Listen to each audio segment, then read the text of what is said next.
wabarakatuh. Alhamdulillah, wassalatu wassalamu ala rasulillah wa ala alihi wa mawalah. Bapak Ibu sekalian, members Forum Knowledge Sharing Community, Alhamdulillah kita kembali belajar ya sebulan sekali saja dari 720 jam yang kita miliki dalam sebulan. Kita hanya meluangkan 1,5 jam saja ya untuk menambah ilmu. Kali ini adalah sesi politik ya. Bulan depan kita sesi pendidikan lagi dengan apa untuk ide-ide yang inovatif. Nah, bicara tentang politik ya Mbak Datah Mitos Salawat, kita tentunya ingat bahwa tidak boleh ya Muslim ya atau Muslimat itu buta politik. Nah, karena politik itu menyangkut tentunya adalah kemaslahatan umum, penyelenggaraan negara, dan seterusnya. Nah, istilahnya kalau dikatakan juga politik is about possibilities. Jadi politik itu seni, is an art of possibilities. Politik itu adalah seni berbagai kemungkinan, seni berbagai cara dan seterusnya dan seterusnya. Nah, kalau sekarang kita bicara politik Islam. Sudah sering ya sebenarnya kita bahas apa bedanya Islam politik atau politik Islam. Politik Islam kita bicara konsep politik ya, konsep politik menurut Islam bagaimana, dalam perspektif Islam bagaimana. Kalau Islam politik adalah mengacu Islamis gitu ya, post Islamis, jadi ya, mengacu pada orang atau partai atau kelompok gitu, seperti itu. Nah, waktu itu Perdana Menteri Turki yang lama ya, Necmettin Erbakan atau gurunya Presiden Turki yang sekarang Erdogan mengatakan tadi bahwa orang yang paling ini adalah buta politik gitu. Karena kalau buta politik dia bisa, kalau bahasanya anak muda sekarang bisa dikadalin gitu ya. Jadi kadang-kadang kenapa masih terjadi negeri-negeri yang ya katakanlah dalam kondisi yang bisa jadi kondisinya justru yang seperti tanda kutip terjajah dalam era modern ya. Karena tadi mereka tidak terlalu memahami politik. Nah, kita akan membahas bersama Ustadz Dr. Abdurrahim MA tentang politik Islam dulu dan sekarang. Kenapa kita perlu membahas seperti itu? Karena kita tentunya perlu melakukan studi komparasi tentang praktek politik yang dilakukan di masa ya Rasulullah, kemudian Khulafaur Rasyidin dan era kekhilafan Umayyah, kemudian Abbasiyah, Utsmaniyah dan seterusnya. Jadi tetapi juga kita perlu membahas politik kontemporer gitu ya. Karena yang namanya sejarah, all history is contemporary history. Sejarah itu pasti ada nilai-nilai kekinian yang berulang gitu ya. Jadi mengandung nilai kekinian. Bisa terjadi recurrent patterns, ada pola yang berulang. Tapi tentu dengan penyesuaian-penyesuaian, dengan ya berbagai modifikasi. Kadang-kadang pertanyaannya apakah boleh gitu terjadi upaya untuk modifikasi atau mengupgrade atau apakah bentuk politik Islam di masa lalu itu harus menjadi pola yang baku di masa-masa berikutnya ila yaumil akhir gitu. Kita kadang-kadang susah membedakan mana yang sakral dan mana yang profan gitu. Mana yang memang harus diikuti apa adanya berdasarkan nas ya, dalil Quran dan hadis dan mana yang memberikan ruang inovasi, ruang improvisasi, ruang katakanlah modifikasi dalam hal ini. Nah, jadi artinya satu hal yang perlu kita perhatikan adalah bagaimana kita mencoba untuk reformulasi mungkin mungkin juga reinterpretasi terhadap politik Islam. Itu pendahuluan dari saya. Alhamdulillah narasumber kita ini sudah tidak diragukan lagi. Ya, masih muda tapi pinter ya dan itu menjadi mudah-mudahan menjadi potret anak-anak muda Muslim Indonesia ke depan. Ya, saya perkenalkan nggak usah diperkenalkan lagi karena beliau juga sudah berapa kali menjadi narasumber dan sering juga jadi narasumber di forum Kopi Hangat. Silakan, saya biasa manggilnya Mas Abdurrahim, tapi di sini harus Ustadz Abdurrahim ya. Silakan. Ya, Assalamualaikum warahmatullahi wabarakatuh. Terima kasih Ustazah Dr. Sita Rismi yang pada kesempatan pagi hari ini memberikan kepada saya kesempatan untuk sharing, untuk berbagi bersama pada Bapak Ibu sekalian. Alhamdulillah wassalatu wassalamu ala Rasulillah wa ala alihi wa ashabihi wa mawalah wa ba'd. Eh, Tema kita pada kesempatan pagi hari ini tentang politik Islam dulu dan sekarang atau masa kini. Dalam pembahasan ataupun sharing pada kesempatan pagi hari ini, saya akan membahasnya, coba mentelaahnya berdasarkan disiplin ilmu saya ya. Saya bukan disiplin ilmu bidang ilmu politik, juga bukan psikologi, bukan ilmu sosial budaya. Sehingga ketika saya akan membahas, coba menggali bukan perspektif psikologi, karena kan juga politik itu bisa dibedah berdasarkan psikologi, Iya. sosial, budaya, antropologi, bahkan dibedah juga melalui filsafat dan seterusnya. Nah, pada kesempatan pagi hari ini saya mengambil satu sudut, satu angle tentang peristiwa politik yang terjadi di masa Nabi Shallallahu Alaihi Wasallam, kemudian masa setelah itu hingga kita pada masa hari ini, dengan mencoba mengcapture-nya jadi dengan sudut pandang analisa perspektif ilmu syariah ya, al-ulum asy-syar'iyyah, dengan segala macam varian disiplinnya. Saya coba kemarin buatkan slide ya, izin share slide. Oke. Sudah kelihatan atau belum? Sudah nampak? Sudah nampak. Oke.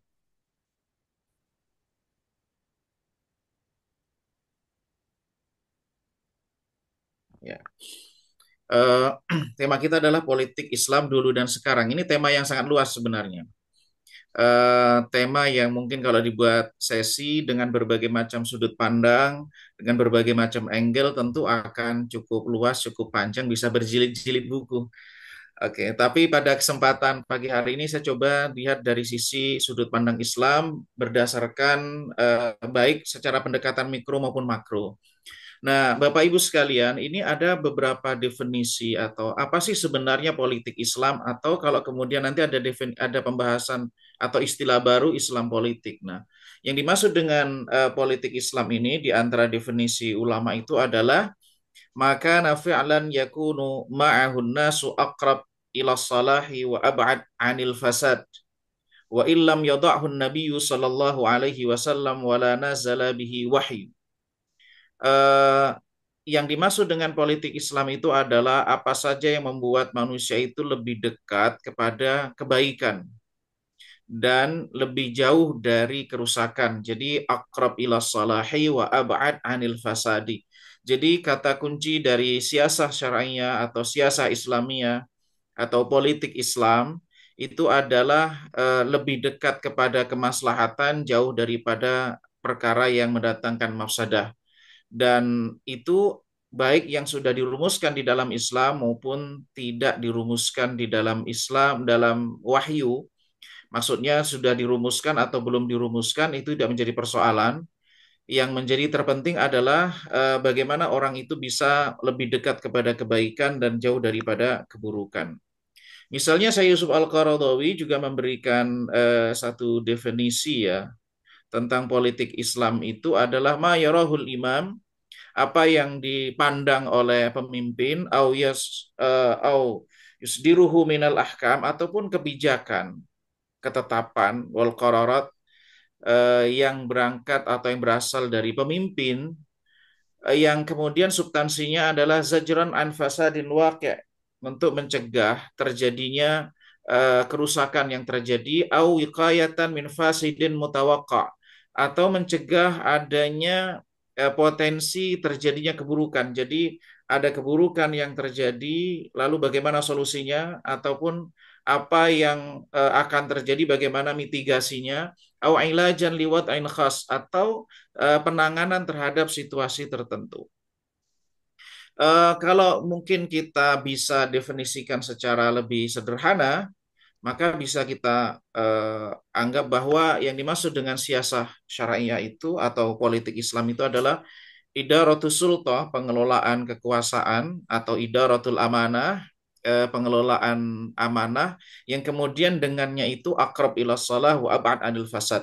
Yang kemudian melalui pengelolaan amanah itu, pengelolaan kekuasaan itu, orang menjadi akrab ila salah, mewujudkan kebaikan dan mencegah terjadinya kerusakan. Atau juga bisa dikatakan kalau definisi yang lebih ini adalah idaratus sulta, pengelolaan kekuasaan, atau idaratul amanah litahqiqil maslahah, untuk mewujudkan kemaslahatan. Karena pada hakikatnya kalau menurut Ibnu Taimiyah itu eh, menghilangkan mafsadah, mencegah mafsadah, atau penanganan khusus terhadap sesuatu persoalan itu bagian dari maslahah.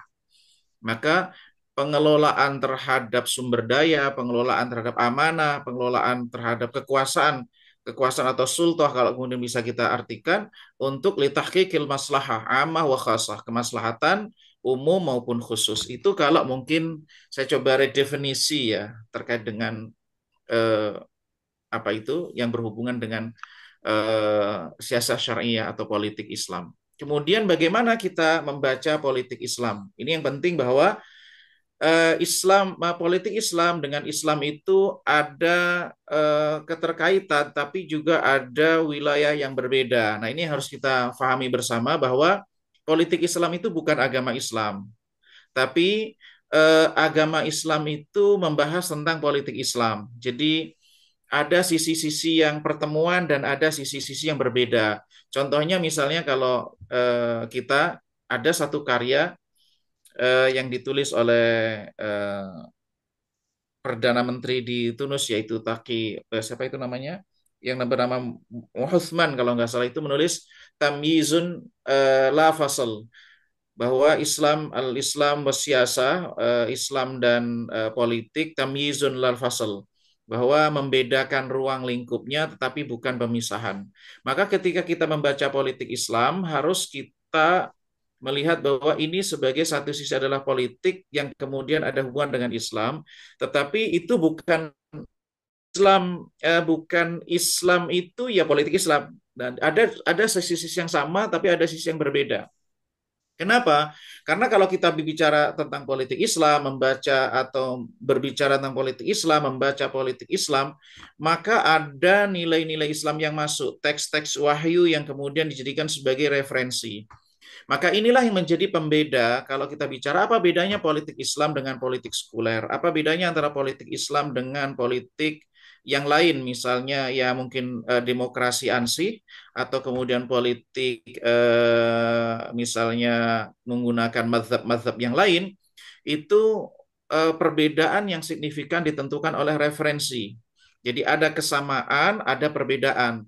Kesamaannya itu juga tidak boleh kita nafikan sehingga kita memiliki keterbukaan dalam politik Islam, tetapi juga tidak kemudian cair lalu tidak ada bedanya.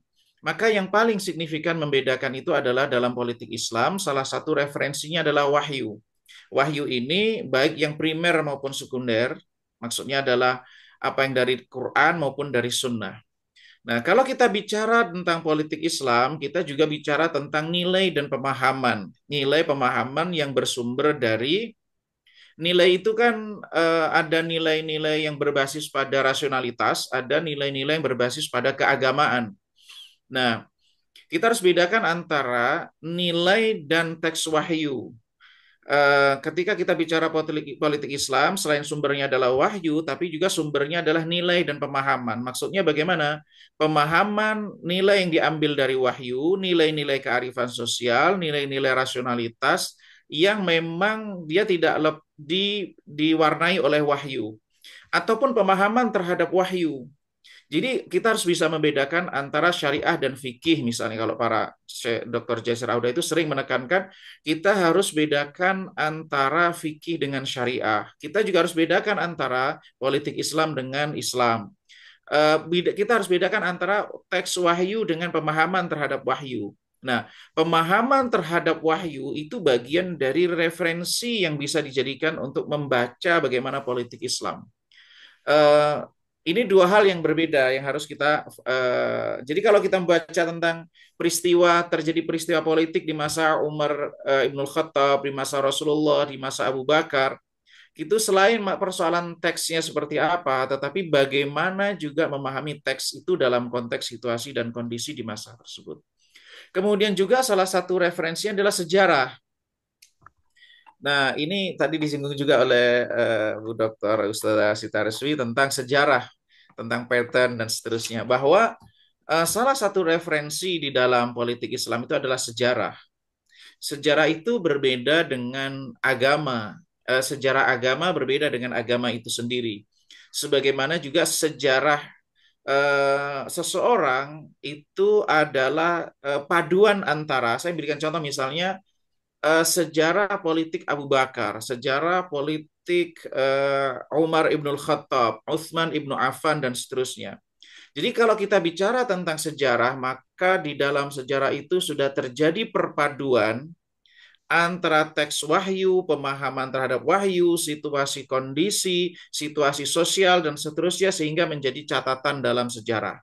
Jadi kalau kita bicara misalnya, kenapa Umar ibnul Khattab radhiyallahu taala anhu pernah tidak memberlakukan hukum potong tangan bagi pencuri di suatu masa. Ini kan satu peristiwa sejarah, tapi pertanyaannya adalah apa makna dari sejarah itu yang kemudian perlu dibedah, konteks hukumnya seperti apa, rasionalisasinya apa, situasi kondisinya seperti apa, dan seterusnya. Tapi itu sebagaimana kebijakan Umar bin Khattab itu adalah satu peristiwa politik. Ada satu peristiwa politik, ada analisa terhadap satu peristiwa politik. Ini yang kemudian yang perlu kita lihat secara bersama. Karena sejarah itu tidak luput dari aspek situasi dan kondisi. Kemudian juga misalnya sosial dan budaya. Kita juga situasi dan kondisi budaya seseorang, adat istiadat itu memiliki dampak terhadap satu kebijakan, memiliki dampak juga terhadap keputusan hukum. Jadi misalnya eh, bahasa-bahasa yang dipakai oleh orang Arab. Jadi suatu ketika ini ada di dalam adab Arab ya ini. Kalau kita bicara di sejarah penulisan Arab. Jadi suatu ketika ada seorang gubernur itu mengutus seseorang untuk menemui khalifah.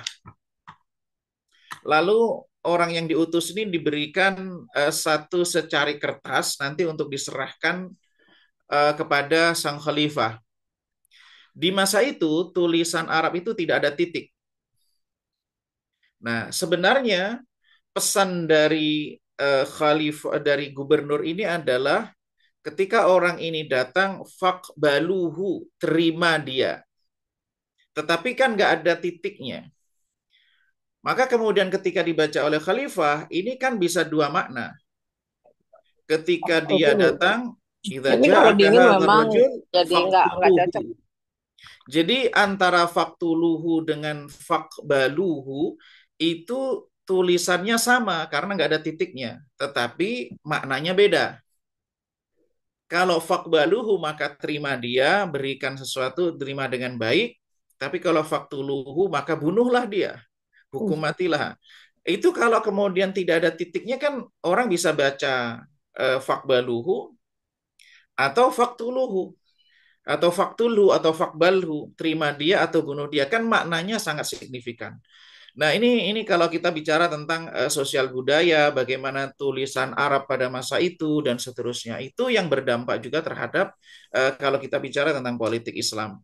Misalnya keputusan tentang yang diambil di masa Abu Bakar pada kasus yang sama itu bisa keputusannya berbeda di masa Umar bin Khattab, bisa juga berbeda di masa Utsman bin Affan, bisa juga di masa-masa berikutnya karena situasi sosial yang berubah yang kemudian berdampak kepada kebijakan-kebijakan. Kemudian juga ini yang penting juga ini bukan sebagai lima ini bukan hanya sebagai pembatas tapi hanya sebagai contoh geopolitik faktor misalnya dulu ada wilayah Arab, ada Persia, ada Romawi, ada Mesir, kemudian pembagian-pembagian wilayah itu, kebijakan-kebijakan situasi sosial semuanya ini berdampak, maka peta-peta itu berpengaruh terhadap kita di dalam membaca politik Islam. Jadi berbicara tentang politik Islam itu bukan hanya persoalan teks wahyunya seperti apa, tapi adalah politik Islam adalah persoalan yang sangat kompleks, yang kemudian di situ ada banyak hal yang masuk yang kemudian harus kita pilah-pilah, mana yang sifatnya adalah teks, mana sifatnya konteks, mana sifatnya sejarah, mana sifatnya ruang waktu, dan sejauh mana pengaruh realitas sosial itu terhadap satu kebijakan, satu keputusan. Nah, ini ada satu konsep yang disampaikan oleh Dr. Jasir Audah dalam Al-Ijtihad Al-Maqasidi. Menurut hemat saya ini satu teori yang sangat menarik untuk kita pakai untuk menganalisa, membedah satu hal itu melalui 7 pendekatan. Jadi kalau kita itu mau membedah satu persoalan, ini yang disampaikan oleh Syekh Dr. Jasir Audah, sesuatu itu bisa dilihat dari objektifnya, dari tujuannya, dari makosidnya. Misalnya kita bicara politik ya, politik itu kita dekati dengan 7 pendekatan. Pendekatan objektifnya, maksudnya politik itu motifnya apa? Realisasi apa sih sebenarnya ingin diwujudkan dengan adanya politik Islam? Kemudian pendekatan values atau al-qiyam. Kalau kita bicara politik Islam, apa value-value fundamental? Ada value-value sekunder di dalam politik Islam. Mana value-value keagamaan, mana value lokal, mana value rasional yang bersumber dari yang kemudian ada di dalam politik Islam.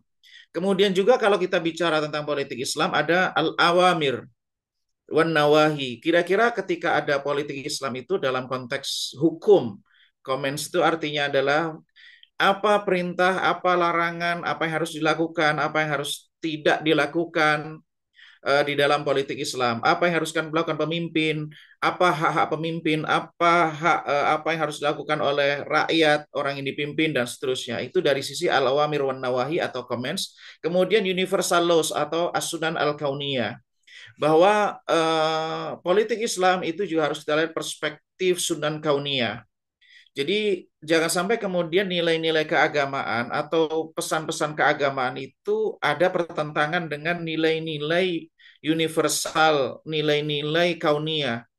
Tidak ada pertentangan antara, sebagaimana Ibnu Taimiyah mengatakan, tidak ada pertentangan antara nas yang sharih dengan al-aql as-sahih, katanya.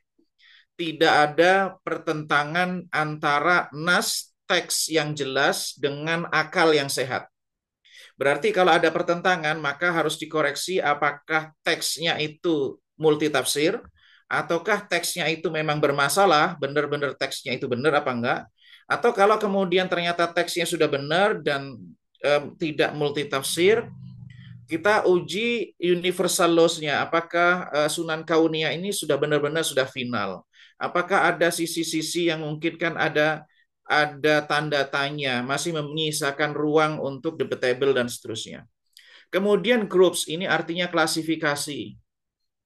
Jadi kalau kita bicara tentang politik Islam, mana klasifikasi sebagai pemimpin, mana klasifikasi sebagai orang yang dipimpin, mana klasifikasi orang yang beriman, orang yang tidak beriman.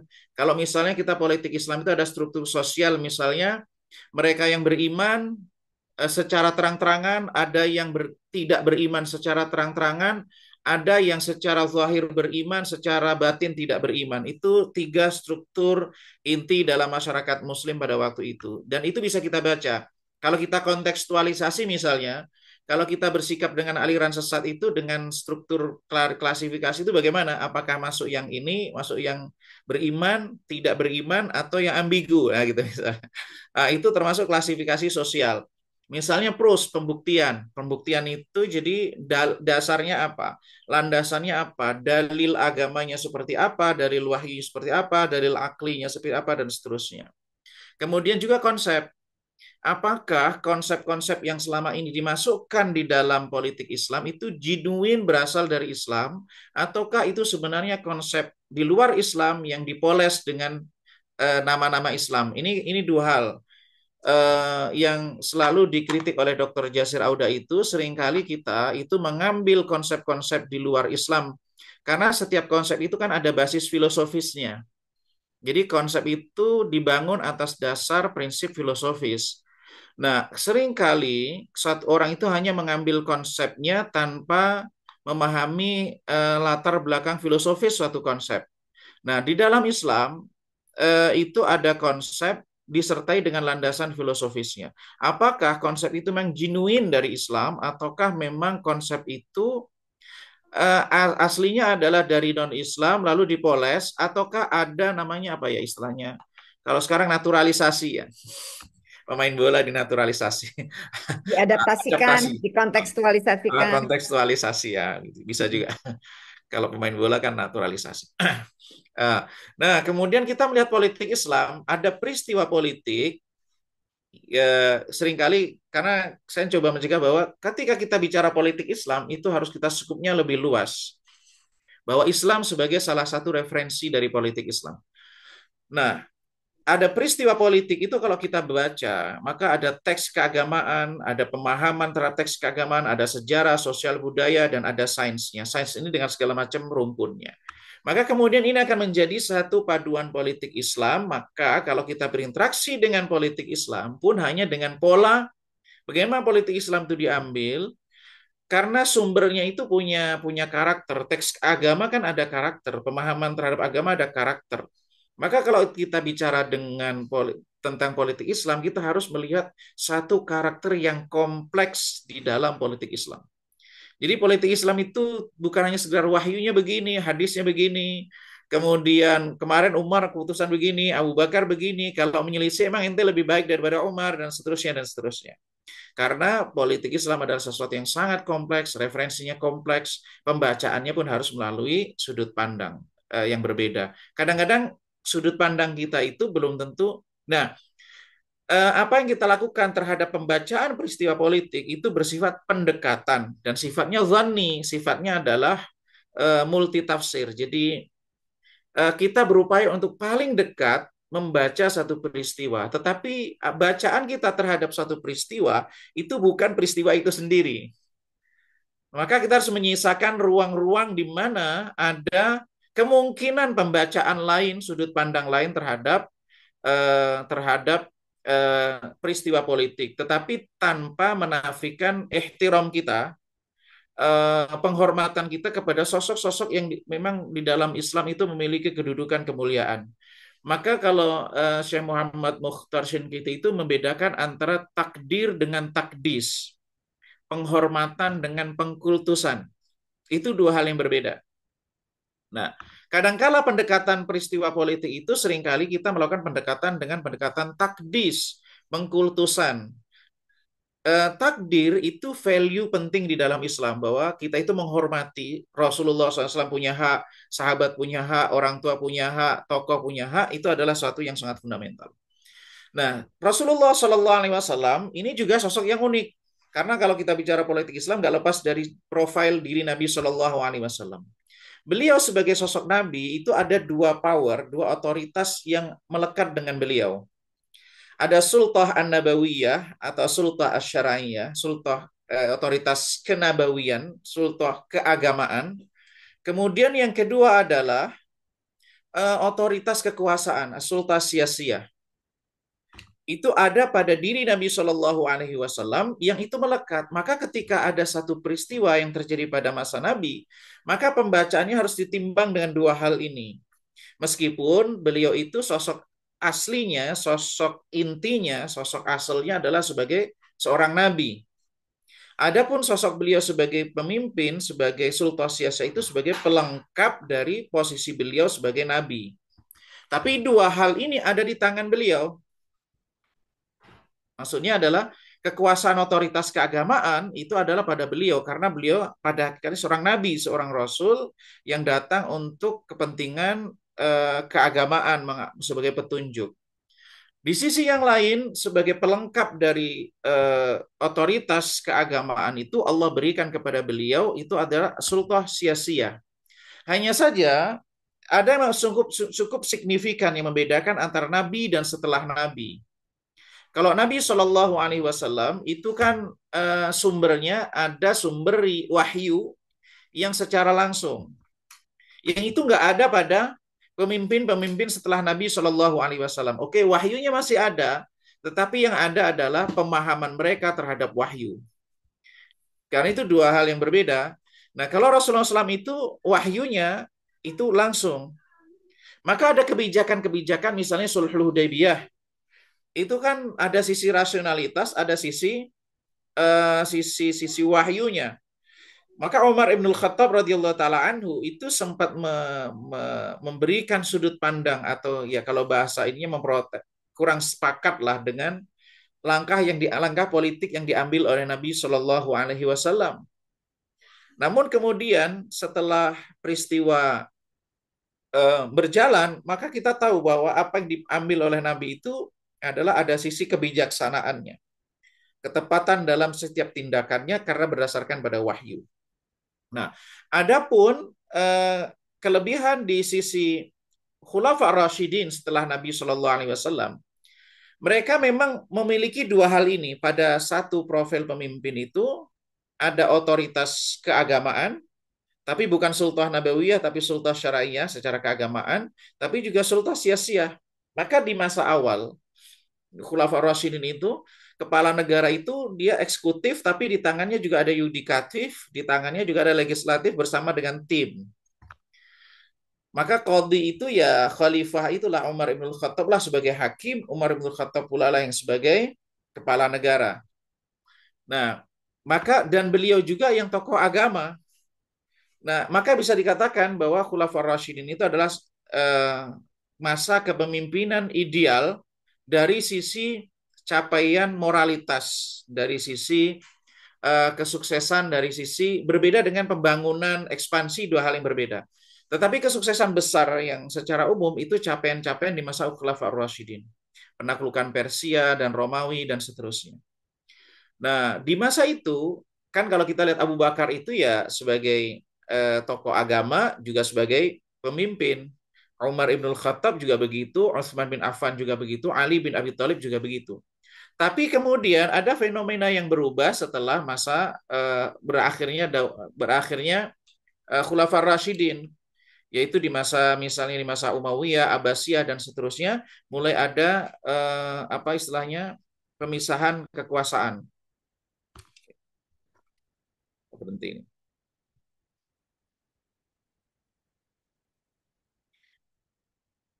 Oke.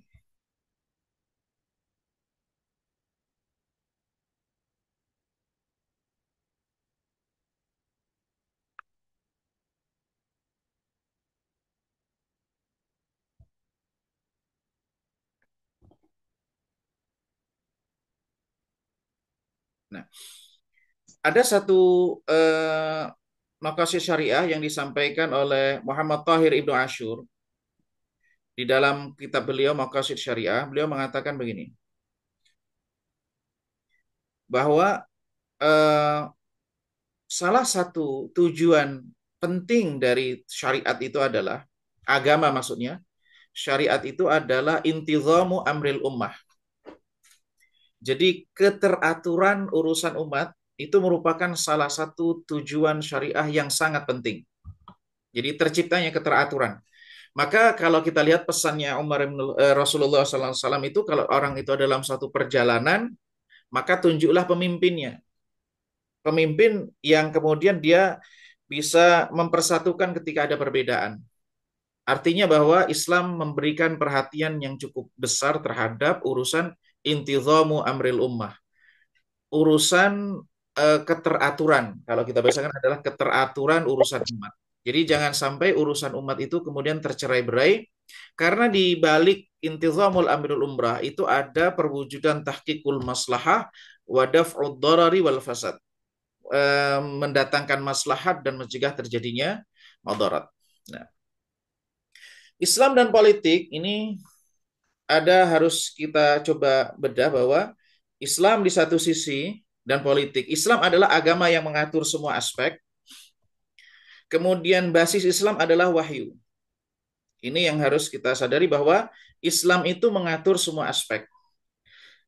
Yang kemudian apa bedanya dengan politik Islam? Politik adalah sebagian dari persoalan agama. Artinya bahwa politik itu tidak mengatur semua urusan. Maka kalau kita bicara politik Islam, kita tidak mengatur urusan yang sifatnya tidak semua urusan agama itu bisa dibawa ke ranah politik. Contoh, kalau orang mau tidur, sebagaimana diatur dalam Islam, atau orang mau ke toilet, atau orang misalnya mohon maaf urusan yang sangat private antara dia dan keluarganya, itu diatur oleh agama. Tapi politik tidak boleh masuk ke dalam wilayah itu kecuali memang kedua belah pihak ingin melibatkan negara untuk penyelesaian sengketa. Jadi urusan antara seorang suami dan istri itu kan sebenarnya wilayah yang sangat private. Kapan negara bisa masuk? Ketika keduanya terjadi konflik lalu membutuhkan penyelesaian dari pihak ketiga. Pun sebenarnya kalau kita lihat terjadi sengketa antara suami dan istri itu tidak langsung melibatkan pihak eksternal. Diprioritaskan adalah pihak keluarga. Jadi bukan institusi negara, tapi institusi keluarga lebih diprioritaskan daripada institusi negara. Kenapa? Karena eh, keluarga itu secara umum lebih berorientasi kepada kemaslahatan kedua belah pihak. Sedangkan negara berorientasi pada memutus sengketa. Itu dua hal yang berbeda. Memutuskan sengketa dengan mencapai kemaslahatan itu dua hal yang berbeda. Nah, padahal adalah sesuatu itu tidak semua dilibatkan negara. Nah, ini problem di sebagian kalangan. Syumuliyatul Islam, la syumuliyatut tanzim, kata Jasim Sultan itu. Kita itu menginginkan syumuliyatul Islam, Islam yang mengatur semua aspek, tapi bukan sistem yang mengatur semua aspek. Ini dua hal yang berbeda. Jadi kalau misalnya suatu politik itu mengatur semua aspek, itu ya sama kayak negara-negara otoriter. Nah, kalau kita lihat dari praktek Rasulullah Shallallahu Alaihi Wasallam, Rasulullah tidak mengatur hal wilayah yang sangat private, tapi belum memberikan arah wahyunya begini, ketentuannya begini. Kalau seorang Muslim itu ketika dia sholat begini, tapi Nabi tidak mengintervensi setiap detail urusan rumah tangga seseorang dengan masuk ke rumah seseorang, mengintervensi, kemudian mengapa itu menceklis apa istilahnya apa yang kamu lakukan terhadap keluargamu dan seterusnya. Baru kalau kemudian mereka mendapati persoalan datang kepada Nabi meminta solusi. Nah, ini ada dua hal wilayah yang harus kita pahami bersama. Sebagian besar perkara politik tidak diatur dalam teks eksplisit.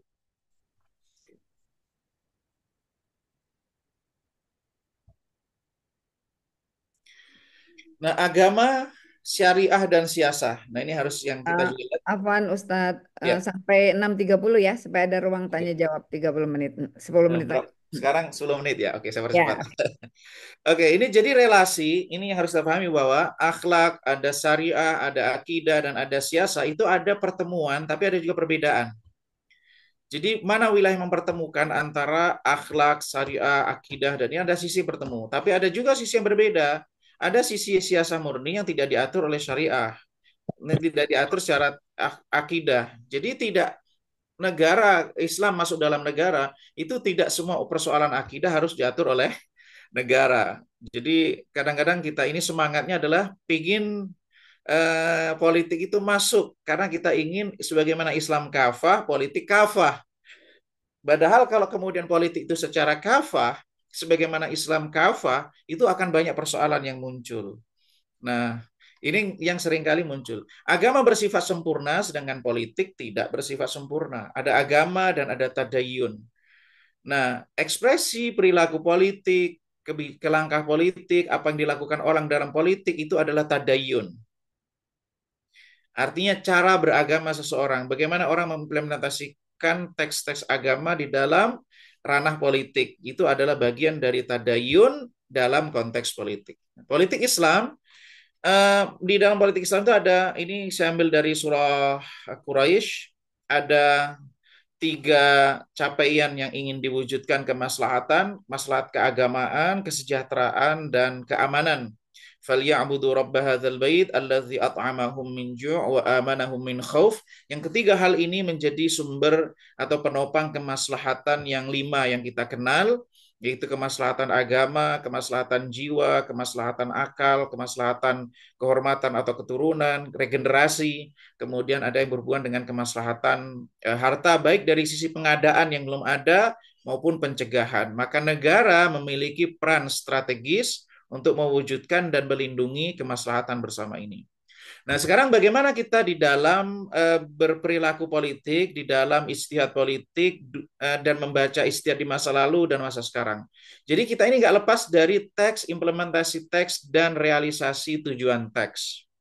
Ini dua hal yang sering menjadi inti di dalam masalah politik Islam. Teksnya bagaimana, implementasinya bagaimana, realisasi tujuan teksnya seperti apa. Nah, dalam pendekatan politik Islam itu ada dua pendekatan yang kemudian itu menjadi corak di masa kini. Ada pendekatan yang berangkat dari teks ke konteks. Contohnya adalah teks, jadi apa di Qur'annya bagaimana, wahyu di wahyunya bagaimana, termasuk teks-teks Al-Qur'an, hadis dan seterusnya, primer maupun sekunder. Lalu dicari realitanya sekarang, lalu dikembalikan kepada teks lagi. Nah, pendekatan yang semacam ini cenderung pendekatan idealisme, mewujudkan kita itu ingin begini loh, Al-Quran itu pengennya begini, ya kita itu harus begini, dan seterusnya, dan seterusnya. Tapi berangkatnya adalah pada teks. Berangkat dari teks dulu, baru kemudian untuk membaca konteks. Ada pendekatan yang kedua, berangkat dari konteks ke teks. Eh, Kalau yang awal tadi berangkat dari teori dulu, teori negara Islam bagaimana, teori politik Islam bagaimana, value-nya bagaimana, dan seterusnya, lalu dibawa ke dalam konteks Indonesia, dalam konteks Turki Utsmani, dan seterusnya. Itu berangkat dari teks ke konteks. Nah, kalau yang mazhab yang kedua ini, ataupun pola yang kedua, pendekatan berangkat dari konteks dulu ke teks.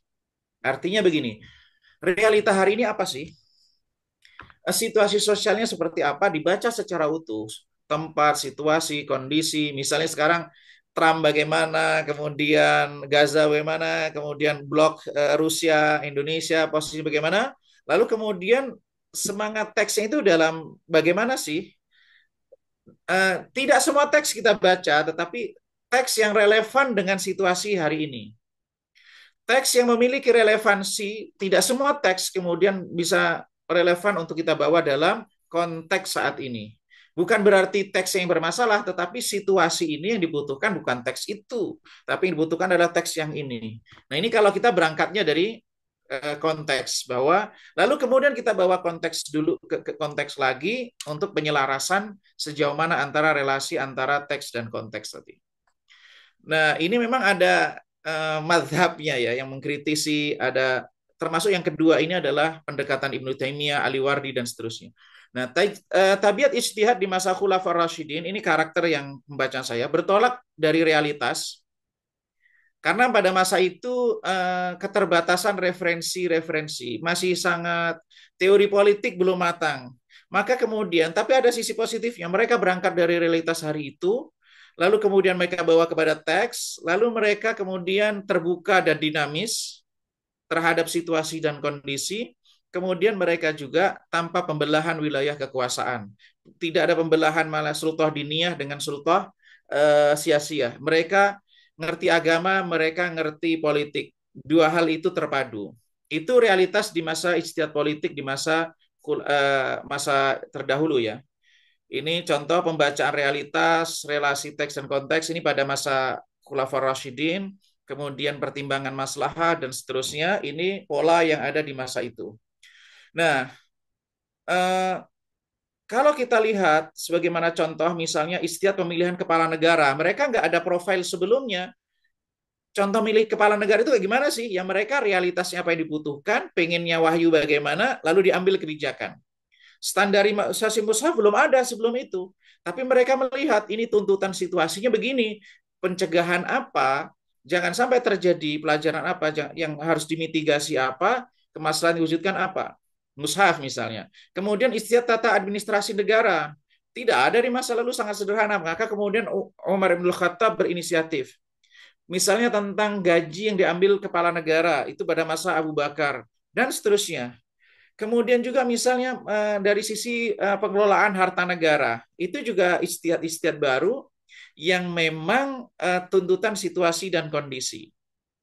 Nah, kita lihat coba pola-pola sejarah ya masa Rasulullah Shallallahu Alaihi Wasallam dan Al Khulafaur Rasyidun ini karakternya adalah yang posisi naik masa keemasan dalam capaian ya Daulah Umayyah, Daulah Abbasiyah awal, kemudian Daulah Abbasiyah yang kedua masuknya pada waktu decline, kemudian masa Mamalik hingga akhir Turki Utsmani.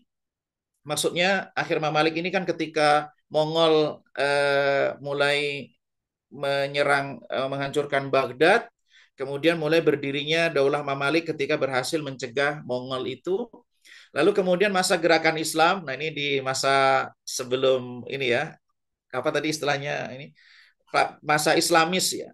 Nah, kemudian ya ini mudah-mudahan kita masa dibangkit lagi. Nah, mudah-mudahan begitu ya harapan kita.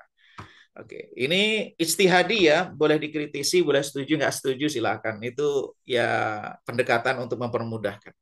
Corak ijtihad di masa gerakan Islam, nah ini perlu berorientasi pada teks.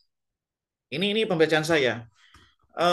Jadi gerakan Islam itu lebih cenderung teksnya kayak gimana sih? Pengennya apa? Harus ada jizyah. Nanti kalau negara Islam berdiri ada jizyah, ada apa lagi? Negara daulah Islamiyah, daulah Harbiyah dan seterusnya dengan pola-pola masa klasik. Kemudian berorientasi kepada simbol. Ada perlu simbol Salahuddin sebagai simbolnya, profil pribadinya. Kemudian pada simbol-simbol tadi jizyah, istilah-istilah yang ada dalam syar'i diwujudkan. Kemudian daulah ada khalifah sebagai nama dan seterusnya. Kemudian juga berorientasi pada tokoh dan peristiwa. Tokohnya bagaimana, peristiwanya ingin diwujudkan. Kita ingin mewujudkan peristiwa sebagaimana penaklukan Persia Romawi. Fokusnya pada peristiwa, ingin pada tokohnya. Khalid bin Walid hari ini siapa dan seterusnya. Kemudian juga fokus pada idealisme. Jadi kita ingin semua daulah itu seperti masa Khulafaur Rasyidin dengan satu khalifah, coraknya pokoknya harus sama persis dan seterusnya. Padahal tuntutan situasi dan kondisi. Nah, sekarang politik Islam dalam konteks Indonesia, tantangan kita bersama. Bagaimana kita menghadapi terutama adalah situasi setelah pos Islamis ya dari istilahnya. Nah, ada tiga hal yang penting jadi catatan bahwa kita perlu berangkat dalam konteks Indonesia itu berangkat dari melihat peluang dan tantangan terlebih dahulu, konteks situasi dan kondisinya seperti apa. Berangkatnya sebelum kita melihat teksnya, kita lihat situasi dan kondisinya. Lalu kemudian teks dan konteks. Dari teksnya mana yang memang cocok untuk uh, konteks situasi kondisi kita sekarang, bagaimana kemudian menerjemahkannya, lalu kemudian capaian masalah apa yang capai, mana yang memang tidak bisa kita capai. Tidak semua maslahat harus kita capai di generasi kita. Bisa jadi dicicil, bisa jadi dicapai oleh generasi yang lain. Tantangan ide, ini sebagaimana pandangan saya, tantangan kita itu pada level landas, pada tantangan pada level pemahaman, ini dalam dialektika, seringkali aktivis Islam, umat Muslim itu berdebat di wilayah ini, di wilayah dialektika, bertengkar pada sisi level pemahaman, perbedaan mazhab, perbedaan ideologi, perbedaan pilihan, mazhab dan seterusnya, tetapi sebenarnya yang harus kita perluas itu adalah tantangan pada level lapangan. Apapun pilihan ideologi Anda, mazhab fikihnya apapun, kalau nggak relevan dengan lapangan itu nggak akan diterima. Kalau nggak sesuai tuntutan, tidak memberikan manfaat, sekuat ijtihad apapun, sepakar apapun, serojih apapun pandangan tidak akan diterima. Maka kemudian ini satu, menurut hemat saya, satu filosofis, satu pandangan yang menarik untuk jadi perenungan kita bersama dalam konteks politik konteks lain. Fa'ammaz zabadu fayadhabu jufa'a wa amma ma yanfa'un nasa fayamkuthu fil ard. Ide apapun, gagasan apapun, kalau dia itu tidak memberikan manfaat, maka dia akan hilang. Maka betapa banyak ide yang bertebaran, berapa banyak gagasan yang bertebaran, tetapi kemudian hanya yang memberikan manfaatlah yang kemudian memiliki relevansinya. Mungkin ini yang dapat saya sampaikan. Barakallahu fikum. Assalamualaikum warahmatullahi wabarakatuh. Waalaikumsalam warahmatullahi wabarakatuh. Bisa ah, Alhamdulillah, Masya Allah, luar biasa nih ya. dan terlalu berat kayaknya untuk diserap dalam waktu yang singkat 1 jam. Jadi mungkin nanti harus ada Mm-mm. sesi-sesi lanjutan pendalaman. Karena kemampuan orang untuk mencerna atau mengunyah atau menginternalisasi ilmu itu kecepatannya berbeda-beda ya. Kalau Mm-mm. yang sudah punya share konteks atau konteks bersama, itu akan cepat menyerap semua terminologi. Tapi yang lain masih lagi mikir terminologinya apa, udah datang paparan yang lain. Tadi penutupnya bagus banget ya tentang buih. Jadi saya juga teringat hadis Nabi ya Sallallahu Alaihi Wasallam. Yushikul umamu antada alaikum kama tada al akilata ila qas'atiha. Faqala qailun. Awa min kilati nahnu yawma idin. Qala Sallallahu Alaihi Wasallam. Bal antum yawma idin kasirun. Walakinnakum gusa'an ka gusa'i sair. Walengzi anallaha fi suduri aduikumul mahabbata minkum. Wala yagsifana fi kulubikumul wahan. Faqala qailun wa mal wahan qala Rasulullah sallallahu alaihi wasallam hubu dunia wa karahiyatul maut. Jadi tadi buih itu memang akan lenyap sehingga Nabi juga memberikan ya pandangan ke depan ya, prediksi beliau gitu bahwa kelak umat Islam akan menjadi rebutan gitu di tengah-tengah ya pentas global dunia. Apakah jumlah kami sangat sedikit ya Rasulullah? Jumlah kalian justru sangat banyak, tapi seperti buih. Jadi kualitasnya rendah. Nah, kemudian musuh tidak segan lagi pada kalian. Jadi kan ada hal yang ironi gitu. Kalau kita tadi bicara jizya, kata Ustadz Abdul Rahim, tapi dalam kondisi tertentu ada yang kemudian dengan getir mengatakan kalau negara-negara Arab harus bayar uang ke Amerika karena pangkalan militernya. Loh kok yang bayar jizya umat Islam? Gitu kepada si polisi dunia itu yang merasa dirinya polisi dunia gitu ya. Jadi kenapa? Karena kalian mengidap penyakit wahan. Apa itu wahan ya Rasulullah? Cinta dunia dan takut mati. Nah ini sebagai pembuka dari bahasan kita tentang politik. Karena jangan sampai berhenti hanya di tataran pemahaman. Walaupun tadi kita beranjak dari redefinisi, reinterpretasi, reformulasi juga reaktualisasi. Itu juga satu hal yang harus dipikirkan. Tadi menarik ya yang dibahas. Di antaranya kalau bicara politik, kalau kita bicara makosid syariah gitu kan, itu berarti tujuan syariah. Kemudian bicara tadi makosid politik, ya kemaslahatan. Dan pasti ada unsur power. Kalau saya pakai kutip buku-buku buat pembanding ya, buku-buku Inggris. Kalau beliau buku-buku eh, Arab ya. Harold Laswell mengatakan adalah power politik adalah who gets what when and how. Siapa dapat apa kemudian kapan dan gimana caranya. Itu kaitannya pasti dengan power. Ya. Dan kalau dibicara power, Lord Acton pernah mengatakan power tends to corrupt. Absolute power corrupts absolutely. Kekuasaan itu punya sifat cenderung korup, cenderung menyimpang. Dan kalau kekuasaan itu diberikan secara absolut pada seseorang, maka dia akan cenderung menyimpang juga secara absolut. Karena itu mulai ada ide power sharing. Kalau tadi bahwa kekuasaan itu menyatu dalam diri khalifah, ya atau Amirul Mukminin karena mereka punya dua otoritas dan juga punya dua kemampuan, dua kapabilitas. Bahkan di masa Abu Bakar As-Siddiq saja terjadi hal yang berat karena itu transisi dari masa era kenabian yang punya otoritas kenabian yang waktu itu wahyu turun menaungi realitas. Setiap ada konflik hadisul ifki turun surat An-Nur. Ya, kemudian ada surat ada peristiwa apa turunlah surat Al-Hujurat dan seterusnya. Nah, tetapi pada masa Abu Bakar terjadilah gerakan ridha, ya tidak mau lagi bayar zakat atau apa. Kenapa? Karena dianggap Abu Bakar sudah tidak punya legitimasi, dia bukan nabi, kan orang yang punya legitimasi dari langit dan seterusnya. Jadi itu satu hal yang perkembangannya seperti itu ya, Masya Allah. Dan kalau mau saya sekilas saya ini kan bagaimana? Nanti kalau menurut saya nanti perlu dibahas lagi tentang bentuk negara seperti apa. Apakah itu masuk yang dalam hal bainas sawabit wal mutaghayyirat. Kalau bainas sawabit dalam hal-hal yang mabadi, hal-hal yang pokok yang tidak berubah, itu kan values gitu ya tentang keadilan, kesejahteraan, ya dan seterusnya. Tapi ada hal-hal yang kaitannya mutaghayyirat, hal yang bisa memberikan ruang perubahan atau inovasi, misalnya bentuk negara, konsep power sharing, kemudian formatur pemilihan kepala negara, pemilihan langsung kepala negara dan seterusnya. Itu aja sekilas sedikit untuk membuka ruang tanya jawab bahwa kalau jangan malu untuk bertanya, nggak mesti bertanya yang hebat-hebat, bertanya tadi itu apa artinya konsep itu gitu ya. Karena saya ingat Ketika misalnya di Turki itu konstitusinya sekuler dan Erbakan itu pemimpin Islamis, tapi dia mau tidak mau harus menyesuaikan dengan konteks Turki yang sekuler, konstitusi sekuler, siapa yang tidak menjadikan sekularisme sebagai landasan, maka dia akan dibekukan oleh MK, partai manapun. Maka interpretasi dari Erbakan adalah yang namanya sekularisme adalah semua harus berbasis knowledge, based on knowledge. Jadi kata Erdogan lagi bilang yang punya agama itu orang, bukan partai atau apa. Nah, ini mungkin bisa kita buka tanya jawab. Jangan malu untuk bertanya apapun. Nggak ada pertanyaan yang jelek, nggak ada pertanyaan yang tidak bermutu. Semuanya perlu untuk kita kaji. Silakan, Bapak Ibu sekalian,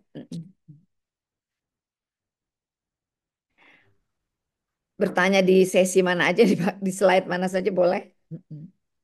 Itu Ya. ada yang raise hand, silakan. Kok namanya Samsung ya? Nama aslinya siapa nih? Kalau bos boleh on cam silakan. Kalau nggak on cam, tolong beritahu namanya. Oke, terima kasih. Assalamualaikum warahmatullahi wabarakatuh. Waalaikumsalam warahmatullahi wabarakatuh. Dengan siapa? Nama Sumarno dari Tangerang, Kabupaten Suparto. Tangerang. Suparto. Sumarno. Oke. Ya. Dalam kaitan politik Islam, itu biasanya perdebatannya adalah ketika kita sudah bicara bentuk negara. Kita inginnya ketika kita bicara politik Islam itu adalah bentuk negara yang kita dambakan adalah eh, khilafah, itu misalnya. Nah, kemudian ketika kita melihat realitas saat ini, yang notabene negara-negara Islam di seluruh dunia pun mereka eh, untuk bersatu itu sangat susah. Mungkinkah apabila saat ini kekhilafahan itu terbentuk, apa mungkin itu memberi manfaat? Pasti memberi manfaat yang lebih baik daripada bentuk negara-negara yang saat ini ada gitu. Terima kasih. Assalamualaikum warahmatullahi wabarakatuh. Mas sebenarnya Suparto apa Suparno ya tadi? Sumarno. Oh Sumarno, maaf maaf. Tadi jadi inti pertanyaannya apa? Maaf tadi nggak ketangkep. Eh, Terkait dengan biasanya kalau kita bicara politik Islam itu mengerucutnya adalah bentuk Nah, negara ya, kekhilafan, misalnya kita membuat ya. khilafah. Mm-mm. Tapi di dalam realitas saat ini dunia-dunia Islam yang ada itu untuk bersatu aja susah. Ketika kita bicara pembelaan terhadap Palestina misalnya, itu Ya, dunia-dunia Islam itu ada juga yang nggak mau terang-terangan mendukung secara penuh ya, ya. gitu. Nah, Mm. apabila saat ini misalnya kita itu terbentuklah satu kekhilafan, apakah itu pasti bisa memberi manfaat yang lebih baik daripada keadaan dunia-dunia Islam yang saat ini? Terima kasih.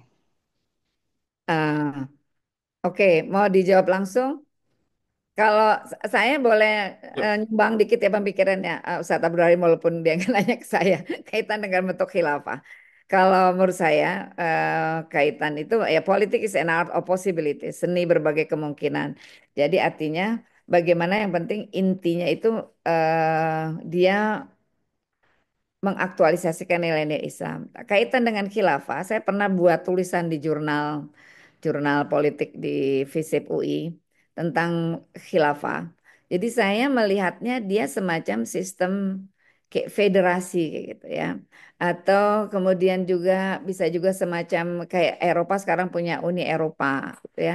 Jadi artinya negara-negara Islam itu punya bentuk yang beragam. Ada monarki absolut, ada monarki yang konstitusional, ada republik. Nah, definisi-definisi baru seperti itu. Jadi, tapi mereka tetap punya katakanlah punya keunikan sebagai negara-negara, cuman mereka tergabung yang harusnya oki atau apa itu bisa menjadi cikal bakal. Itu aja dari saya mungkin bisa dikoreksi, bisa ini kan oleh Ustadz Abdurrahim. Tafadol. Ya, ini pertanyaan cukup menarik ya. Eh, Bisa dilihat dari berbagai macam sudut pandang atau kepemimpinan khilafah. Pertama, khilafah itu bagian dari produk sejarah. Yang kemudian produk sejarah itu di situ ada unsur teks-teks yang diterjemahkan, yang kemudian muncullah yang kita sebut dengan pelabelan sebagai khilafah, al-khulafa ar-rasyidin, kemudian daulah Umayyah, Abbasiyah, dan seterusnya. Lalu munculnya khalifah misalnya. Eh, Sehingga semua teks yang bertebaran tentang kepemimpinan, teks-teks yang berhubungan dengan kepemimpinan itu kemudian diramu. Peramuan ini kan sebenarnya adalah istihad juga. Jadi penyusunan teks-teks yang bertebaran menjadi satu kesatuan sehingga menjadi satu pemahaman itu adalah upaya istihad menerjemahkan teks-teks kepemimpinan di dalam Islam, kemudian ada respon situasi kondisi, lalu kemudian muncullah yang kita sebut dengan istilah khilafah. Yang kemudian di masa Abu Bakar, Umar, Utsman, Ali, dan seterusnya, dan itu memiliki corak yang berbeda-beda. Maka yang dimaksud kalau kita bicara khilafah, khilafah yang mana? Nah, gitu. Kemudian yang kedua, jadi khilafah itu kita apa ya, bedanya Apple dengan Samsung lah. Kita persepsi kita tentang khilafah itu apa seperti Apple atau seperti Samsung ya, yang open source atau yang dia itu ya harus produknya genuine dari sana begitu sederhananya. Nah, kalau kita lihat bahwa sistem pemerintahan Islam itu lebih cenderung open source ya, lebih terbuka dengan apa istilahnya sistem-sistem produk-produk, tetapi tetap dia nanti akan ada proses adaptasi dan seterusnya. Nah, kadangkala sebagian kalangan umat Muslim itu ada eh, pola pikir namanya tamjid. Tamjid itu seperti mirip dengan mengkultuskan. Tamjid itu memandang wah ya, memandang wah.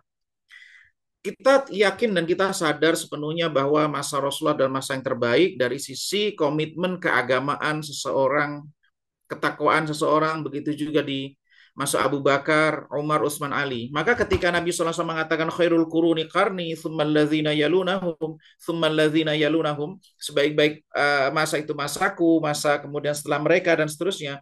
Pertanyaannya adalah apakah baik di semua sisi ataukah dia maksudnya dari sisi komitmen keagamaan? Kalau kita lihat dari sisi pembangunan, tentu di masa setelahnya lebih baik. Tapi kalau dari sisi komitmen keagamaan, kita yakin sepenuhnya bahwa mereka di masa Rasulullah, masa Abu Bakar itu lebih baik. Maka penyebutan bahwa sebaik-baik masa-masaku itu harus kita perdetailkan dalam konteks apa dan sisi apa, persentasenya seperti apa. Kemudian kalau kita lihat pada masa Khulafa Ar-Rasyidin yang dikatakan sebagai yang kita katakan dan kita sepakati sebagai masa yang terbaik dari sisi komitmen keagamaan, itu ada pembunuhan Utsman bin Affan, ada konflik, ada sengketa antara, mohon maaf, sengketa ini tidak mesti ya dengan berbagai macam latar belakang ya. Misalnya peperangan antara pada Khalifah Ali bin Abi Thalib dengan Aisyah di Perang Jamal, kemudian konflik juga dengan Muawiyah, dan seterusnya. Maka kita juga perlu berpikir bahwa apakah semua orang yang hidup di masa Khulafaur Rasyidin, mereka meyakini bahwa mereka adalah dalam situasi ideal.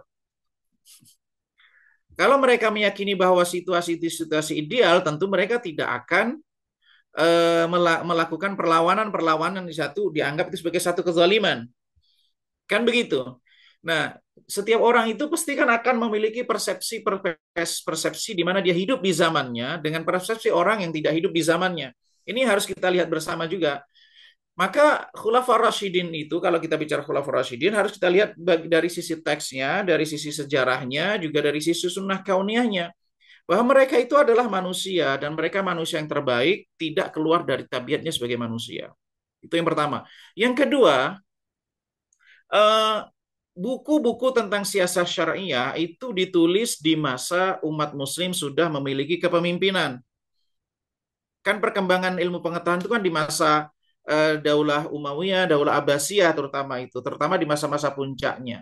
Nah, maka disitulah muncul karya-karya. Tetapi perlu kita jadi catatan bahwa karya-karya fikih siasa itu tentang pengelolaan negara di masa itu. Tidak bagaimana merebut kekuasaan, bagaimana mendapatkan negara, tapi mengelola negara.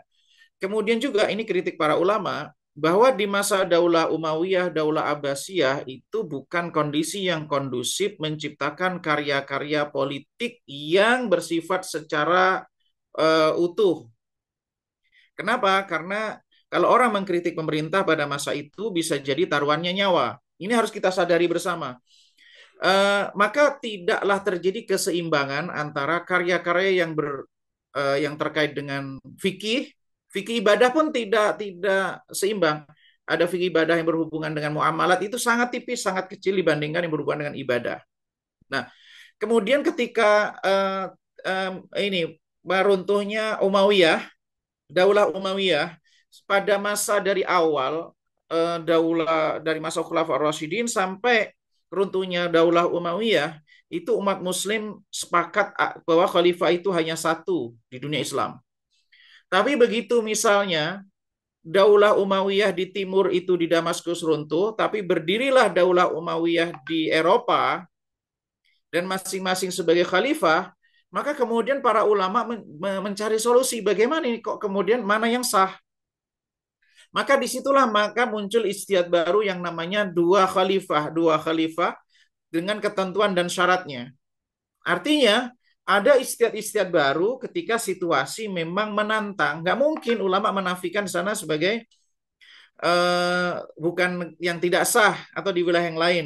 Itu kan ketika Daulah Umayyah yang berdiri Daulah Abbasiyah di timur, berdirinya tegaknya misalnya kayak Abdurrahman Ad-Dakhil yang di mana Eropa, itu kan dua-duanya berdiri tegak dan makmur dan seterusnya.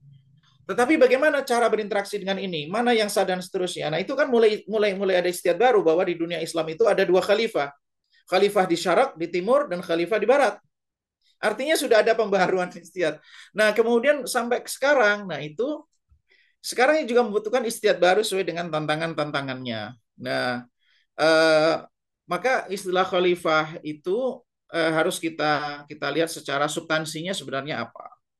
Substansinya seperti apa. Nah, ya maka kalau kemudian berdiri khalifah, apakah kemudian menjawab semua persoalan?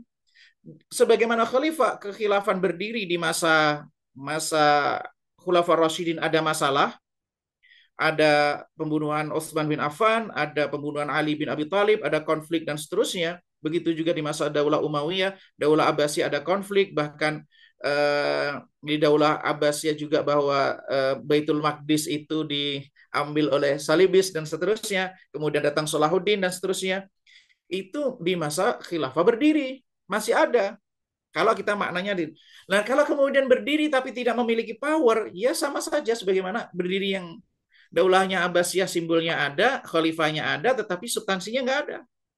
Maka yang berkuasa Salatin, yang berkuasa sultan-sultan, yang kayak Zahir Bebers, yang kemudian kayak Salahuddin Al-Ayyubi dan seterusnya, mereka ada simbol khalifah, tetapi khalifah tidak punya pasukan, khalifah tidak punya ini dan seterusnya. Begitulah yang terjadi kalau kemudian kita hanya sebatas pada simbol, tapi tidak diiringi oleh tuntutan situasi dan kondisi. Wallahu alam. Ya, jazakallah khair. Ada lagi yang mau bertanya? Oh, ada saya bacakan ya dari Mbak Mariam, Surabaya. Berkaitan dengan fenomena umat seperti buih ya. Maka waktu awal Islam datang ke Indonesia, tidak lama diikuti dengan datangnya kolonialisme dari Spanyol, Portugis, Belanda, dan Jepang, lalu sekutu, di mana bangsa Indonesia, katakanlah Islam saat itu mudah dijajah dan mudah diadu domba. Apakah berarti saat itu yang dibawa adalah Islam yang sudah terlanjur jadi buih ya? Nah, itu pertanyaannya Ibu Mariam dari Surabaya. Maaf, Ya, saya tambahin, Mbak. Ya, Padahal boleh. Islam itu datang, yang saya tahu, saya baca itu kan sekitar Hmm. abad ke-7 sudah masuk, ditandai dengan ditemukannya kuburan Fatimah binti Maimun di abad ke-10, Hmm. bangsawan ya di Sumatera. Nah, berarti Ya. awal-awal Islam itu Islam ada di zaman kekhalifahan masuk ke Indonesia. Nah, Ya. terus kok akhirnya kok segitunya modelnya Islam dalam pertahankan negara sehingga bisa dijajah sampai ratusan tahun gitu, Mbak. Hmm. Begitu. Oke, oke. Jadi memang udah Islam yang kayak apa yang masuk ke Indonesia? Kok nggak Oke. tangguh lagi gitu loh. Ya, ya, ya. Ya. Ya, kalau kita lihat Kerajaan Samudra Pasai Aceh, kemudian bahwa ada kaitannya konteks Khilafah Turki Utsmani dengan daerah Jogja ya, Iya. Aceh. Mm-mm. Mm-mm. Ya, bagaimana? Itu kan sudah tua banget Islam di Indonesia. Ya, Tapi kemudian sebegitu mudahnya dijajah sama Belanda. Kenapa itu terjadi? ya sebelumnya kan sudah ada Hindu juga ya, Kerajaan Kutai Tapi segala macam. kalah lebih banyak pemeluk Islam, Islam baru kan. Islam masuk, Heeh. nggak lama Nasrani. Nasrani masuk Iya, dalam karena jajahnya. kolonial yang masuk. Oke, oke. Sampai Ya, Mbak Yam, Chinese yang Buddha udah jadi dipaham. Paham. Nasrani. Sekarang gantian Ustadznya yang jawab ya. Mbak Yam. Oke, stop dulu. Silakan, Mas. Ya, saya bukan ahli sejarah Indonesia ya. Tapi begini, ini bukan jawaban, tetapi mungkin sudut pandang ya. Pertama, kita dijajah 350 tahun itu benar apa enggak sih sebenarnya? Siklusnya seperti apa mungkin perlu kita baca ulang. Kemudian juga realitas dunia Islam secara global seperti apa? Karena kalau kita lihat misalnya eh, ada wilayah Islam itu kuat di satu wilayah, lemah di sisi yang lain. Bangkit di Turki Utsmani kalau nggak salah di barat turun ya, decline. Hmm. Yang di Maghrib ya, yang di mana? Maroko, Maroko. Yang ya di wilayah itu. Artinya naik di satu sisi, turun di sisi yang lain. Kemudian juga kita perlu kaji juga potret umat Muslim di masa itu seperti apa. Eh, Kemudian jangkauan Turki Utsmani pada waktu itu sejauh mana sampai ke wilayah itu. Kan pada waktu itu memang sedang risingnya dunia barat ya. Dunia baratnya sedang naik. Dan Renaissance. memang kalau kita lihat di salah satu pembahasan tentang sunnah kauniyah atau sunnah ilahiyah yang disebutkan di dalam Al-Quran itu namanya sunnatut tadawul, sunnah pergantian. Giliran. Sunnah bergiliran. Kalau kemudian seseorang itu memenuhi syaratnya satu generasi, walikulli ummatin ajal, setiap itu ada ajalnya, ada masanya. Bahkan kepemimpinan itu dipergelirkan dari orang Arab, kemudian ke non-Arab, non-Arab pun di suku yang lain, dan seterusnya, dan seterusnya. Yang kayaknya belum kelihatan itu ya di suku Melayu kayaknya ya, di wilayah Melayu, rumpun Melayu ini kayaknya belum ini. Mudah-mudahan ini fase Dan berikut. sekarang fasenya. Nah, kalau Malik bin Nabi itu menyebutkan begini, namanya qabiliyah listi'mar. Tabiat orang untuk mendominasi itu adalah ya ada tabiat dalam diri seseorang. Jadi suami ingin dominasi itu tabiat, istri pengen dominasi juga tabiat. Ya itu tabiat secara umum, pengen saling menaklukkan. Gitu. Nah, termasuk antara satu bangsa dengan bangsa yang lain. Ada yang Nah, ketawa. itu tabiat. Nah, sekarang persoalannya adalah perimbangan antara yang mau ditaklukkan dengan yang menaklukkan itu seperti apa. Nah, itu kan dinamika dalam kehidupan manusia. Nah, ketika kita tidak memenuhi persyaratan untuk menyeimbang, ya terjadilah apa yang terjadi. Karena alam semesta itu tunduk kepada sunnatullah dan sunnatullah itu atas dasar kebijaksanaan Allah Subhanahu wa taala. Ya, Dan prinsipnya gini, kalau Allah menghendaki takdir satu satu orang atau satu kaum, maka Allah bukakan jalan menuju takdir itu. ya. Nah, Oke. ya, itu alam. Ada satu lagi terakhir ya, pertanyaan terakhir dari Leni.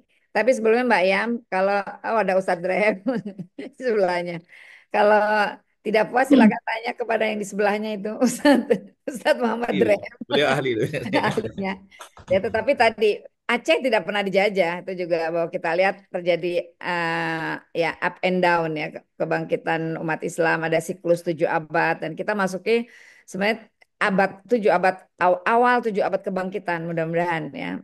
Ya Leni silakan Leni, pertanyaan terakhir dari Leni karena waktu kita. Mm-mm. Bismillahirrahmanirrahim. Assalamualaikum warahmatullahi wabarakatuh. Waalaikumsalam Waalaikumsalam. warahmatullahi Sedengaran ya? Ya. kedengeran. Ah, apa sih kembali ke Indonesia? Kan tadi ke apa sih keluar ya, lebih keluar gitu. Ini maksudnya mau bertanya ke Kondisi Indonesia, Indonesia. sisi Indonesia. Ya, Ah, dalam hal politik, ya. Kan kita kan bahas politik Islam, jadi maksudnya kembali ke apa sih politik di Indonesia. ya. Kalau politik di Indonesia dengan Islamnya gitu kan, yang selama ini kita kan sudah merdeka 80 tahun ya, 80 tahun kita merdeka. Ini nggak enak jadi diginiin layarnya. Kenapa 80 Len? tahun, Ya, ya, oke. 80 tahun. Apa sih eh, dari partai-partai yang menang ya di Indonesia ya, kalau misalkan ini boleh boleh Politik. boleh melihat ya, dalam berpolitik, bahwa ternyata yang menang bukan partai Islam. Mm, mm, Dari mm, pertama kali kita mengadakan pemilu ya, mm. entah itu apa sih, entah itu sempat PKI menang ya, sampai maksudnya sekarang tahun 55 kan ya, PKI menang. PNI. PNI. Mm-mm. PNI, Partai ya. Nasional. Sampai sekarang maksudnya tahun pemilu terakhir gitu kan, Mm. bahwa yang menang itu bukan partai Islam gitu. Oke. Ya. Eh, Pertanyaannya? Maksud Leni bahwa pertanyaannya apa sih? Ternyata kalau kita berkaca dengan kondisi apa tadi bahasa-bahasanya Mas Abdurrahim ya, kalau Leni nyebutnya kondisi apa sih yang ada di Indonesia ini, eh, Mm. ternyata politik Islam tidak begitu diterima kalau Leni boleh bilang ya gitu maksudnya. Jadi seharusnya orang-orang Islam ini em, bagaimana gitu apa sih namanya, untuk biar bisa masuk dalam perpolitikan Indonesia ini gitu, gitu kali ya. Ya, oke. Silakan Ustadz Ya, Abdurrahim. Ya, makasih. Dijawab, nanti saya coba nambahin tiba-tiba saya jadi pengamat politik Indonesia. ya. Oke, ini pertanyaan menarik ya. Eh, Antara politik Islam dengan partai Islam itu dua hal yang berbeda, tapi ada irisannya. Ini yang harus kita berikan catatan terlebih dahulu bahwa politik Islam itu adalah upaya sekelompok umat Muslim yang ingin menyalurkan aspirasinya satu lembaga, satu institusi yang dijadikan sebagai wadah untuk menyalurkan aspirasinya. Tapi kita juga perlu tahu bahwa yang di partai-partai non-Islam itu adalah juga Muslim. Jadi bukan berarti misalnya semua ide yang dibawa oleh partai tidak bersimbolkan Islam itu bukan eh, apa istilahnya ide politik Islam, ide politik Islam. Jadi maksudnya gitu, bisa dipahami ya. Maka kita harus lihat secara makro Bisa, bisa. dulu, secara lebih luas dulu bahwa kalau kita bicara tentang politik Islam, kita bicara tentang ide, tentang gagasan, tentang capaian maslahat terlebih dahulu. Sebelum kita bicara tentang instrumen yang dipakai untuk mewujudkan maslahat itu. Jadi partai itu adalah instrumen, sedangkan politik Islam itu adalah pada ide, gagasan, dan capaian kemaslahatannya. Maka Pancasila itu kalau bisa kita katakan itu adalah capaian ide politik. Itu ada unsur penerjemahan kita, interpretasi Pancasila. Itu bisa kita juga interpretasikan sudut pandang politik Islam. Saya mendengarkan beberapa diskusi podcast politik Islam yang saat ini misalnya di Timur Tengah, beberapa tokoh misalnya yang situasi Timur Tengah, saya merasa bahwa capaian Indonesia dari sisi politik Islam ya, itu jauh melampaui apa yang dicapai oleh negara-negara Timur Tengah. Saat ini negara Timur Tengah itu masih sibuk dalam ruang pembagian kekuasaan, kemudian masalah kekuasaan yang penguasaan otoriter, kemudian itu persoalan-persoalan yang relatif di Indonesia itu sudah clear. Di Timur Tengah isu agama, isu Perempuan kelompok, dalam politik itu masih isu banget perempuan dalam politik, isu dari konteks. kelompok misalnya mohon maaf ya, di Indonesia antara Sunnah dengan Syiah itu secara ini ya politik ya bukan di wilayah dakwah, ini sesuatu yang harus kita pisahkan. Di wilayah politik itu sudah selesai, artinya tidak menjadi antara Syiah antara kelompok yang lain itu secara ini sudah clear mendudukkan posisinya. Tapi di wilayah Timur Tengah misalnya antara isu Sunnah dengan Syiah, Salafi, kemudian Asy'ari, kelompok-kelompok yang lain itu masih sangat tajam. Artinya persoalan-persoalan yang kita ini capaiannya itu relatif kalau dibandingkan dengan Timur Tengah itu sudah relatif banyak persoalan yang sudah terselesaikan. Maka kalau kita bicara politik Islam kita lihat secara makro dari sisi gagasan, ide dan seterusnya. Nah, apakah ide dan gagasan itu selaras dengan yang diinginkan oleh Islam? Meskipun misalnya yang bicara itu bukan tokoh umat Muslim, maksudnya bukan tokoh simbol Muslim, tetapi ide-ide dan gagasannya sesuai dengan Islam. Itu adalah politik Islam. Nah, Maka baru kemudian kita bicara politik Islam, partai Islam. Partai Islam itu adalah instrumen, adalah wasilah, adalah sarana yang dipakai oleh sebagian umat Muslim untuk sebagai jalan yang sah legal diakui oleh negara untuk menyalurkan ide-ide dan gagasan-gagasannya melalui wadah yang sudah disepakati. Tapi kalau politik Islam lebih luas dari politik dari partai Islam. Nah, maka ini sudut pandang harus kita buka bahwa apapun yang berasal dari umat Muslim ataupun bahkan Indonesia sebagai mayoritas Muslim, capaian-capaian Indonesia itu bisa kita katakan sebagai capaian politik Islam. Ketika kita memahami Islam secara lebih luas, politik Islam sebagai lebih luas. Karena apa? Capaian-capaian itu adalah kontribusi pemikiran dari umat Muslim, baik mereka yang berada dari partai berbagai macam latar belakang. Nah, adapun apa istilahnya partai Islam, ya mau partai Islam atau partai sekuler atau yang lain itu akan tunduk pada sunatullah. Sunatullah itu ya tabiat manusia itu macam-macam ya. Maka tantangan kita adalah kalau mereka tantangan partai Islam adalah bagaimana dia menaklukkan sunatullah dengan sunatullah yang lain. Artinya mencari ide-ide, gagasan, terobosan agar memenangkan hati suara masyarakat. Itu adalah tantangan yang lain. Jadi isu yang harus di packagingnya bagaimana, cara komunikasinya bagaimana, lalu kemudian rekayasa sosialnya seperti apa. Ya. Itu gambarannya mungkin. Wallahu a'lam bishawab. Oke, Jazakallah khair Ustadz. Jadi memang dalam setiap partai politik harus ada orang ya, katakanlah badan yang berfungsi sebagai think tank, tetapi juga harus ada yang kemudian di garda terdepan mengaktualisasikan nilai-nilai yang menjadi landasan ideologi parpol. Karena kalau menurut Klaus von Weimar, partai itu kan long term kalau dia memiliki kejelasan ideologi itu satu. Ya, tapi yang kedua ada satu masukan dari ya orang yang bisa dikatakan kok kayak benci sama Islam atau apa, tapi sebenarnya kadang masukan yang jujur tuh kita dapat dari musuh ya. Oliver Roy dalam bukunya The Failure of Political Islam. Jadi kegagalan Islam politik dia nggak bicara kegagalan politik Islam ya, tapi kegagalan Islam politik atau Islamis. Dia mengatakan adalah mereka menilai kesalehan gitu pemimpin itu lebih pada kesalehan yang sifatnya individu, tapi bukan kesalehan yang berdasarkan kesalehan sosial. Maksud dia gini, pemilihan pemimpin. Dia bilang, jadi memilih pemimpin berdasarkan dia soleh nggak gitu dalam arti ibadah mahdohnya gitu ke masjidnya atau apa. Tetapi pengertian soleh dalam upaya dia menghadirkan kesejahteraan atau keadilan itu yang tidak ada gitu. Jadi katanya ketika misalnya Taliban waktu itu menundukkan atau memenangkan di Afgan, tapi kemudian mereka mengalami kebingungan how to govern gitu. Bagaimana untuk memimpin, mengelola negara.